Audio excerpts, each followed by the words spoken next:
Igualmente, Juanita, Claudio, como siempre, un gusto verlos aquí lunes por medio. Muchas gracias, les reitero siempre por el espacio y la oportunidad de comentarles qué está pasando en la convención. Además, que creo que es bueno recordarlo porque están pasando tantas cosas en este país y está tan intenso a veces el debate cotidiano que es bueno hacer un momento de pausa y mirar a la convención, que recordemos sigue siendo nuestro espacio de esperanza, la mirada a futuro está puesto hoy día ahí en la convención constitucional. Les cuento rápidamente qué ha pasado, algunos hitos relevantes.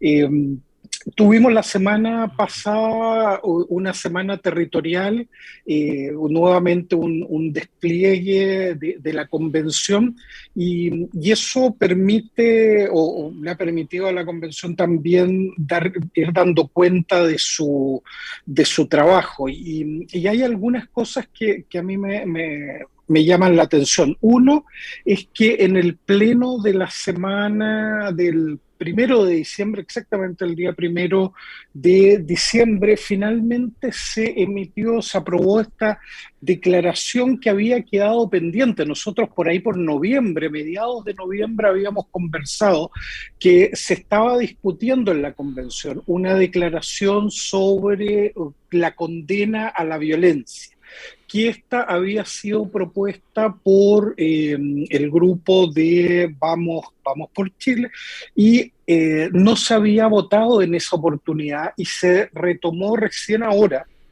el, la declaración. Y es una declaración interesante porque si bien se rechaza la propuesta que se había hecho por Vamos por Chile, que era una condena literalmente a todo tipo de violencia como forma de expresión política, sí se aprobó una declaración que propuso independientes no neutrales y que obtuvo 89 votos a favor, donde se hace una condena a todas las formas de violencia política, pero agrega que, comillas, limitarse a condenar la violencia no es suficiente ni responsable, es reducir el problema a utilizarlo de manera demagógica. Cierre comillas. Yo creo que, Juanita, Claudio, que hay dos cosas bien interesantes. Uno, que finalmente se haya aprobado esta declaración. ¿Por qué? Porque yo creo que da cuenta de algo que nosotros también hemos conversado en las sesiones anteriores, que es de alguna forma el cambio de, de hito político que constituyó las elecciones parlamentarias y el nuevo ambiente que hay en la constituyente. Yo creo que muy probablemente en otro minuto esta declaración simplemente habría sido desechada y no habría habido una propuesta alternativa, etcétera. Y ahora no, ahora la convención creo que se preocupó de que no quedara el titular para los medios que atacan constantemente a la convención de que se había simplemente rechazado la condena a la violencia. Si ustedes ven, se intentó, por una parte, hacer la condena, pero por otra, complejizarla de alguna forma un poco más este tema de violencia política en una declaración que trata de alguna forma de aportar más elementos de una mirada integral al tema. Yo creo que en ese sentido a mí me parece que que es un hito relevante en el proceso. Vamos a ver si este cambio, llamémoslo así, ambiental en la convención se mantiene o vuelve a tener un giro a partir de la próxima semana con los resultados ya de la elección presidencial. Yo creo que ahí hay un hito relevante. Otro la salida de la convención a la región del Biobío. Yo quiero destacar ahí nuevamente el tema de la participación popular. La convención ha dado cuenta que se recibieron más de 100 organizaciones en esa semana en el Biobío y se escucharon sobre 1.000 personas en las distintas comisiones, en el pleno, etcétera, lo cual da cuenta nuevamente de este interés que hay ciudadano en el trabajo de la convención. Pero donde lo vemos claramente hoy expresado esto es en el tema de las iniciativas de participación ciudadana. Recordarán los auditores que hemos comentado ya varias veces que está abierto en la página web de la convención un link que es un link sobre participación popular plataforma digital. Si ustedes pinchan ahí cuando entran a una página donde se pueden formular propuestas de normas constitucionales que luego, si son aprobadas por un comité de participación, es decir, son materias propias de la Constitución, están redactadas de una manera clara, no hay contradicciones, etcétera, cuestiones más bien formales y de fondo de que sea una materia constitucional, se cuelgan en la misma página y luego cada uno de nosotros, nosotras va a poder apoyar estas iniciativas. Y aquellas que tengan 15.000 apoyos, 15.000 personas que las hayan aprobado, van a pasar a ser parte de la discusión constitucional. Cada uno de nosotros tiene la posibilidad de apoyar hasta 7 de estas iniciativas populares. ¿Qué es lo que yo quería comentarles en esto? Que ya están en la página web, también uno puede verlas ahí en chileconvención.cl, ya están las primeras 95 de estas propuestas ciudadanas. Yo no sé, uno puede que esté muy involucrado con todo este proceso y pierde tal vez algo de objetividad, pero a mí me emociona realmente ver eso. Ver que la ciudadanía se sigue volcando a la participación en el proceso constituyente y en materia de derechos fundamentales hay 40 propuestas que tienen que ver, si ustedes miran en la página, está muy amable la página en eso, es muy fácil mirarlas, pero tiene que ver con niños, niñas y adolescentes. Las propuestas están vinculadas con temas de alimentación, con temas del derecho al agua, el derecho a la vida, acceso a remedios y tratamiento, derecho a salud de excelencia territorial y nacional, derecho a educación, cárceles, propiedad, derecho libre sobre propiedad privada, derecho a la vivienda, derecho al descanso, a la educación. Es sumamente interesante ver esas expresiones ciudadanas. Ahí está lo que mucha gente, organizaciones ya ha ido manifestándose. Y también en la misma ustedes pueden revisar ya cómo van los apoyos, y los apoyos están reflejados en unos corazones, muy en la lógica de las redes sociales, donde ya algunos se nota cómo se van liderando las preferencias. Educación libre y diversa, derecho a la educación, son los 2 primeros lugares, y la tercera tiene que ver también con confesiones religiosas y el tema de educación. El tema de educación está por lejos ahí acaparando la atención de la ciudadanía. Entonces, el proceso en ese sentido está abierto, está funcionando, la participación sigue siendo la fecha límite el 6 de enero, así que yo invito a los y las auditoras a darle una mirada, y de verdad yo creo que van a sentir lo que muchos en este minuto sentimos, que es esa emoción de ver este proceso abierto a la ciudadanía. Y lo segundo es que también está ya en la página las primeras normas, iniciativas de normas de los propios constituyentes, eh, que van en paralelo a las de la ciudadanía. Y aquí también, la primera norma tuvo que ver con el tema de vivienda, también con violencia de género, y la última que hay en la página menos es derecho al agua. Y hay una que yo quiero invitar también a quienes nos escuchan y están interesados en eso, a darle una mirada, porque hay una propuesta ya que hizo un grupo donde están, llamémoslo así, todos los que representan de alguna manera a la ex concertación, agrupados ahí, y que es una iniciativa ya de capítulo 1 de la Constitución.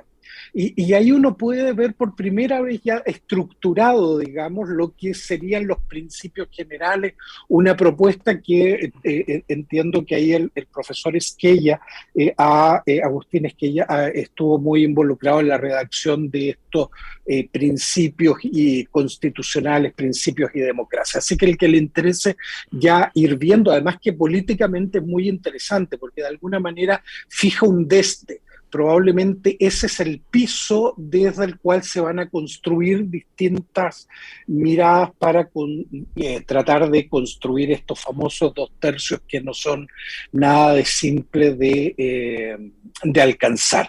Entonces, lo primero que yo quería comentar es esto: está el proceso de participación, está completamente en marcha, pero las comisiones también están trabajando intensamente durante todo este periodo. Quería darles un solo ejemplo. En la Comisión de Derechos Fundamentales se han recibido a la fecha, escuchen bien, 1.700 solicitudes de audiencia. 1.700 personas y organizaciones han pedido ser escuchados por la Comisión de Derechos Fundamentales. La comisión obviamente no da abasto para todo, se ha hecho un sistema ahí de sorteo para recibir, se van a dividir en subcomisiones, cada una va a tratar de escuchar el máximo de estas audiencias, a recibir al máximo de personas, pero nuevamente da cuenta esto del interés que existe. También quiero destacar como siempre, en este rápido vistazo de lo que está sucediendo en la convención, que el proceso de consulta indígena también está caminando.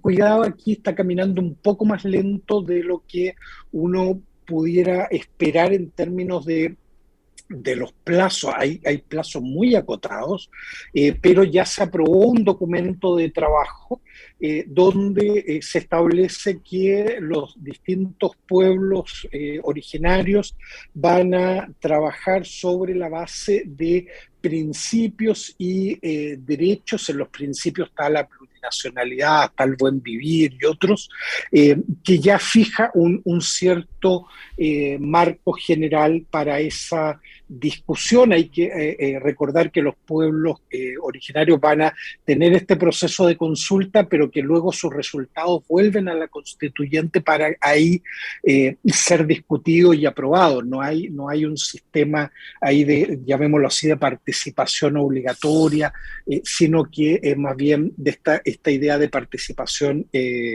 incidente. Por lo tanto, ahí hay que prestar atención de que ese proceso vaya al ritmo adecuado para que haya una buena deliberación de los pueblos indígenas o pueblos originarios y se vea reflejada luego en el texto que se proponga a la ciudadanía en 2022. Entonces, disculpen lo rápido ahí, Juanita, Claudio, a los auditores, pero realmente es mucho lo que está pasando en distintos lugares, pero quería dar primero una cuenta general para que no nos perdamos de lo que está sucediendo en la convención. Sí, profesores, son muchas cosas las que están pasando y cada vez van a empezar a pasar más porque se está poniendo más intenso el trabajo de los convencionales en la instancia. Pero queríamos también destacar, el profesor lo mencionaba Juanita al comienzo respecto de este informe, ¿no? Que fue entregado a la Comisión de Derechos Humanos de la Convención Constitucional de Verdad Histórica, Reparación Integral y Garantías de no repetición. Un informe que, hay que decirlo, fue destacado muy poco en los medios de comunicación. Sí. Nosotros tuvimos ahí, hicimos una nota respecto de esto, porque de verdad la importancia del significado de lo que contienen este documento es trascendental incluso para el futuro de cómo se va a entender lo que hoy conocemos como Chile, ¿no? Si nos puede contar un poco respecto de este hito que también marcó el trabajo de la instancia durante estas últimas 2 semanas. Sí, muchas gracias, Claudio, por la preocupación que ustedes han tenido ahí como radio en este tema y está muy vinculado y quiero hacer el link con algo que ustedes los escuchaba al comienzo cuando abrieron, digamos, la parte que yo escuché, perdón, la referencia que hacían a esta situación muy impactante de Patricio Pardo, este joven, 26 años, víctima de trauma ocular que se suicidó justamente el viernes pasado, ni más ni menos que el Día Internacional de los Derechos Humanos. Y fue muy impactante. Les cuento ahí como una pequeña anécdota de lo que vivimos, pero el día viernes a las 6:30 hicimos el lanzamiento de un libro que yo estaba presentando ahí justamente en la universidad, y estaba la coordinadora de trauma ocular, Marta, y ella dijo, mire, vengo con mucho dolor, y nos contó ahí en ese minuto, en un contexto además de un libro que da cuenta precisamente de lo que fue el estallido social, la represión, lo que se produjo en torno a el 18 de octubre y entonces fue muy impresionante porque da cuenta de algo que ni mil libros ni mil programas pueden dar cuenta, que es el drama humano que hay tras las violaciones de derechos humanos. ¿Y por qué hago la conexión? Porque este informe, que como tú muy bien dices, Claudio, eh, ha sido muy poco difundido, y eso es un paso más en lo que el informe intenta deconstruir, que es este silencio, que yo lo llamaría un silencio violento, sobre las violencias del Estado contra los pueblos de Chile. Y el informe lo que hizo, por primera vez un órgano tan importante como el órgano constituyente, convoca a la ciudadanía a hablar sobre su experiencia en la relación con el Estado y las violencias del Estado. Y el informe es muy impresionante. Recordemos que se recogieron más de 300 audiencias donde se testimonió no solo sobre las violencias del pasado más reciente, sino que una mirada histórica. Esto da cuenta de la violencia respecto de los pueblos originarios, sobre todo en el sur de Chile, situaciones que el informe cataloga como genocidio. Pero también las violencias en la dictadura, las violencias en democracia, las violencias que tienen un apartado particular respecto de lo que ocurrió desde el 18 de octubre, las violencias contra el medio ambiente y la naturaleza también se deja constancia ahí, y yo estuve trabajando, la universidad apoyó fuertemente este proceso. Yo estuve trabajando en el equipo que hizo la redacción final. Entonces, tuve ahí el privilegio de alguna manera de poder tener una mirada de conjunto y es muy fuerte cuando uno se encuentra con testimonios que dan cuenta de un continuo de violencia. Esto no solo ha sido en momentos aislados, sino que hay una continuidad de la violencia. La impunidad, por ejemplo, es un continuo, pero también están esas violencias estructurales que quedan reflejadas muy bien en el informe. Hay un apartado precisamente sobre grupos excluidos históricamente, pueblos originarios, mujeres, género y disidencias, personas en situación de discapacidad, niños, niñas y adolescentes. Y los testimonios dan cuenta de ese continuo de violencia. Y como tú muy bien dices, Claudio, y con esto termino porque no quiero quitarle minutos a nuestro director que viene, entiendo, siempre después de nosotros, entonces a mí me asusta eso mucho. Darle cuenta de una esperanza. ¿Cuál es la esperanza? Que esto se lea por los constituyentes y desde aquí se construya.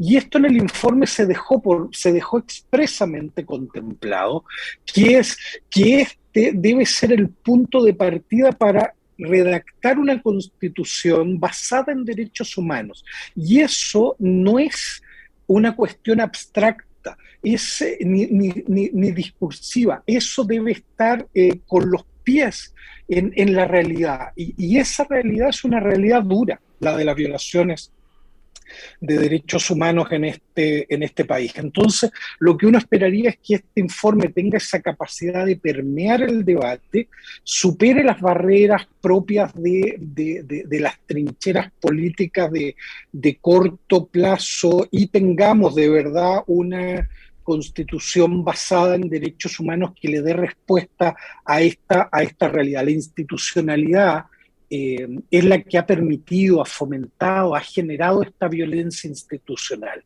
No está al margen de esto. Entonces tenemos que ser capaces de generar una institucionalidad donde haya más y mejor democracia, más y mejor Estado de Derecho, más y mejor garantía de derechos humanos.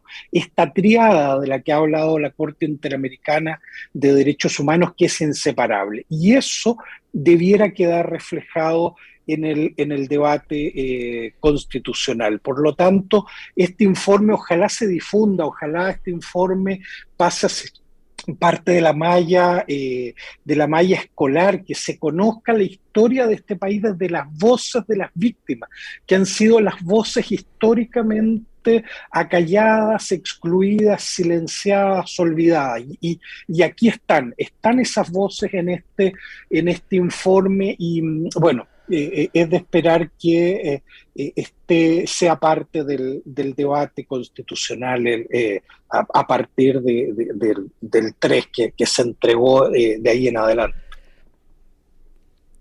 Muy bien, estábamos conversando con el profesor Claudio Nash, académico de la Universidad de Chile, doctor en Derecho y presidente, además de la Fundación Diálogo Jurisprudencial Iberoamericano, sobre qué está haciendo la Convención Constitucional, cuáles son los pasos que se están siguiendo. Le agradecemos muchísimo, profesor. Muy buenos días. Nos encontramos en 15 días más. Así es, nos encontramos en 15 días, Juanita, Claudio, y lo último, el domingo, que todos aquellos que siguen poniendo esperanzas y su sueño en esta convención constitucional la cuiden, y la forma de cuidar este proceso constitucional es ir, votar el día domingo y votar por aquella alternativa que le da viabilidad al proceso constituyente, que es la candidatura de Gabriel Boric. Así que si usted quiere que esto siga adelante y tengamos una futura constitución, vaya, cumpla con su deber y con la historia de Chile y vote por Gabriel. Eso, gracias. Sí, que esté muy bien, profesor. Un abrazo. No, gracias a usted.